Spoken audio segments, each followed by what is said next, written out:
आणि कॉलेजला जात नाही म्हटल्यावर सगळेच नाही गेले तर मॅडमही नाही यायची, ती पण कशावर, PL वर, मी पण PL, ती पण PL, सगळे सगळ्यांच्या GL. आता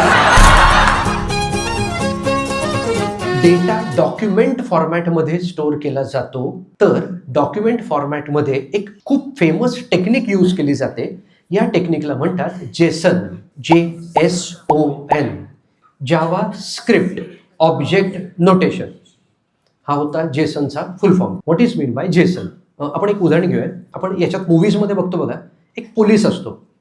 तो पोलीस आरोपीला पकडतो, म्हणजे जो गुन्हेगार असतो किंवा प्रॉबॅबल गुन्हेगार असतो त्याला पकडतो. त्यांच्याकडं एक कागद असतो, त्या कागदावर त्यांना सगळी माहिती लिहून घ्यायची असते. तर ते कसे विचारतात, आपण एक एक्झाम्पल घेऊयात. नाव, तो नाव सांगेल. कुठं राहतो, कोलन, सांग कुठं. वय, कोलन, वय. व्यसन, कोलन, तो त्याचं काय व्यसन असेल ते सांगतो. ज्याने कळलं मी काय म्हणतोय. पोलीस जो प्रश्न विचारतो ती होती की, आणि चोर जे उत्तर देतोय ती होती त्याची व्हॅल्यू. अर्थ कळतोय?